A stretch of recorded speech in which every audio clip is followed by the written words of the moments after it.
Hello everyone, आज हम कौन सा चैप्टर करने जा रहे हैं? चैप्टर 4, जिसका नाम है process and basis of accounting. अब आपके पेपर में दो क्वेश्चंस आ सकते हैं, what is the process of accounting and what are the basis of accounting. Okay, तो आपको ये दो क्वेश्चंस बहुत अच्छे से करने हैं। भाई पेपर में आ सकते हैं तो करने पड़ेंगे। आई होप 3 चैप्टर्स तक आपको सिलेबस अच्छे से कंप्लीट हो गया होगा। आइए देखते हैं क्या प्रोसेस आता है आपका अकाउंटिंग का।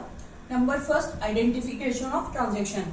अकाउंटिंग जो है हमारी सिर्फ उन ट्रांजैक्शन में डील करता है जो कि मॉनेटरी होती है नेचर में, जो कि मनी टर्म्स में हमारी ट्रांजैक्शन होती है। मतलब हमें सिर्फ उन्हीं को पहचानना है। ट्रांजैक्शन तो हमारी बहुत सारी हो जाती है जो मनी टर्म्स पे नहीं होती है, बट उसको हम रिकॉर्ड नहीं करते हैं।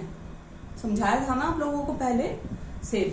ओके, नेक्स्ट पढ़िए प्रिपरेशन ऑफ वाउचर्स। हम वाउचर्स प्रिपेयर करते हैं। अब आप मान लीजिए, अब आप मार्केट में गए हैं कुछ भी लेने के लिए, एसी, फ्रिज, टीवी, कुछ भी लेने के लिए, तो आपको सबसे पहले क्या होता है, आपको बिल दिया जाता है। जैसे आप उनकी पेमेंट करते हैं तो बिल से क्या होता है, वाउचर, मतलब कि उस बिल जो होता है वो आपका कैश मेमो भी हो सकता है।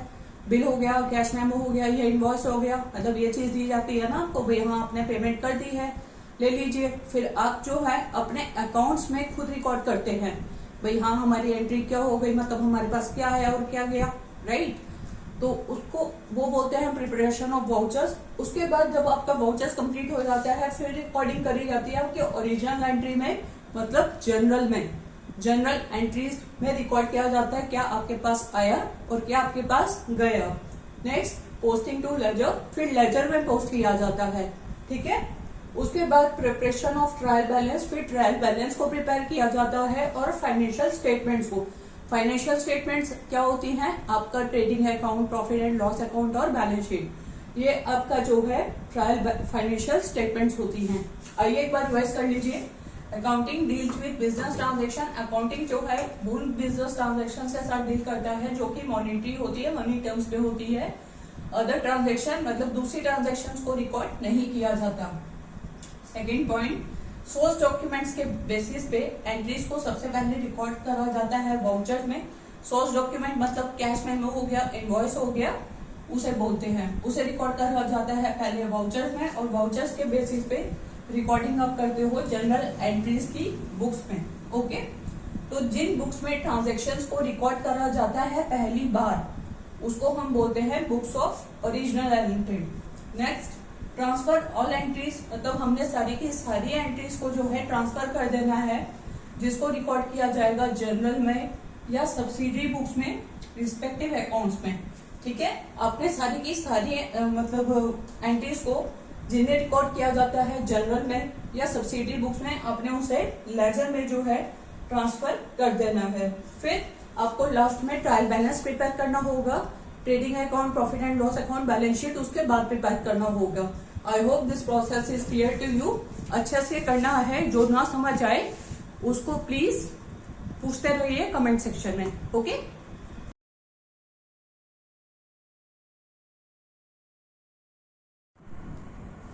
आइए अब हम डिफरेंस पढ़ते हैं। क्या अंतर होता है हमारा कैश बेसिस ऑफ अकाउंटिंग में और एक्चुअल बेसिस ऑफ अकाउंटिंग में। कैश बेसिस सबसे पहले हम पढ़ेंगे recording cash and credit transaction. मतलब इसमें जो कैश में ट्रांजैक्शन होगी वो भी रिकॉर्ड करेगा, और जो क्रेडिट में ट्रांजैक्शन होगी, जो उधार पे ट्रांजैक्शन होगी, वो भी रिकॉर्ड करेगा। देखते हैं इनके बेसिस पे किस में आती है ये चीजें। ये कैश बेसिस है तो इसमें सिर्फ हम रिकॉर्ड करेंगे कैश ट्रांजेक्शन, ठीक है। और ये आपका एक्चुअल बेसिस है, इसमें हर टाइप की ट्रांजैक्शन आ जाती है, कैश हो या क्रेडिट हो, मतलब कैश पे ट्रांजैक्शन हो रही है या उधार पे हो रही है, उसमें हर जगह आ जाती है ट्रांजैक्शन। ओके, नेक्स्ट पढ़िए टाइमिंग। किस समय हमें रिकॉर्ड करनी होती है ट्रांजैक्शन। हम जो है सिर्फ उन इनकम्स को रिकॉर्ड करेंगे जिन्हें हमने एक्चुअली रिसीव करा है कैश में, ठीक है। और इसमें आप सब आइटम्स को रिकॉर्ड करोगे, बेशक आपने किस कैश रिसीव करा है या नहीं करा है, ठीक है। नेक्स्ट पॉइंट पढ़िए timing of recording of expenses. आप खर्चे कब रिकॉर्ड करते हैं, जब पैसा आपके पास से जाता है एक्चुअल में, आप वो आइटम्स तब रिकॉर्ड करते हैं। इसमें बेशक आपके पास से पैसा गया है या नहीं गया, आप इसको रिकॉर्ड करते ही करते हैं। मतलब दोनों में से कोई भी चीज हो जाए, इसमें आप रिकॉर्ड करते हैं, ठीक है। नेक्स्ट देखिए आउटस्टैंडिंग एक्सपेंसेस। आउटस्टैंडिंग एक्सपेंसेस क्या होती है, मतलब कि मान लीजिए आपका इलेक्ट्रिसिटी बिल आया है तो आपने अभी ना भर के 2 महीने बाद दिया, हालांकि उसकी जो ड्यू डेट है वो भी निकल चुकी है। आउटस्टैंडिंग एक्सपेंसेस आप उसे बोलेंगे। प्रीपेड एक्सपेंसेस, जो चीज आपने एडवांस में पे कर दी है पहले ही। प्रीपेड मतलब which is paid in advance. जैसे वो आपका मोबाइल आता है, मोबाइल आप रिचार्ज करवाते होंगे ना हर बार, अब वो आप पहले ही रिचार्ज करवा लेते हो तभी तो वो आपका पूरा महीना चलता है, ऐसे तो नहीं चलता। एक्टिव इनकम, इसमें हम ये जो है हम कंसिडर नहीं करते, ये सारी आइटम्स इसमें कंसिडर करी जाती हैं, ठीक है। लीगल पोजीशन क्या होता है, कंपनीज एक्ट 2013 में ये रिकॉग्नाइज नहीं है, मतलब इसमें मतलब कैश बेसिस ऑफ अकाउंटिंग जो है वो कंपनीज एक्ट 2013 के अंडर नहीं था, ये था रिकॉग्नाइज था ये कंपनीज एक्ट 2013 में। एक बार दोबारा देख लीजिए, इसमें हम सिर्फ कैश ट्रांजेक्शन रिकॉर्ड करते हैं और इसमें हम कंप्लीट रिकॉर्ड रखते हैं, कैश हो या क्रेडिट हो, ठीक है। इसमें हम कंप्लीट रिकॉर्ड रखेंगे, बेशक हमारी ट्रांजेक्शन कैश पे हो रही है या हमारी ट्रांजेक्शन उधार हो रही है। ओके, नेक्स्ट पढ़िए। इस टाइम हम रिकॉर्ड करते हैं जब हमारे पास कैश असल में आ जाता है, हम इस इनकम्स को तब रिकॉर्ड करते हैं। और सेकंड, ये इसमें उन सारी आइटम्स को रिकॉर्ड करा जाएगा, बेशक वो आपका कैश उसमें रिसीव हो रहा है या नहीं हो रहा है। इसमें दोनों केसेस पे चलता है, एक्रूअल बेसिस पे।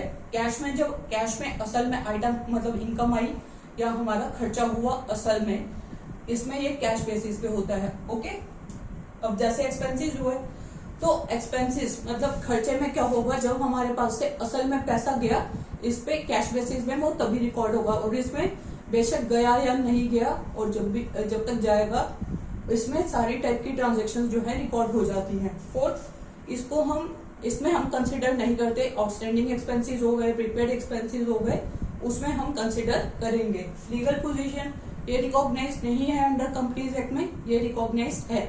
सारे डिफरेंसेस अच्छे से अच्छी तरीके से करते रहिए, जो भी प्रॉब्लम आए मुझसे पूछते रहिए, साथ साथ जो भी कमेंट्स में पूछते रहेंगे वो मैं आपको हैंड टू हैंड सब कुछ बताती रहूंगी। ओके, और अच्छे से अच्छे करेंगे तो आपको क्लियर होगा।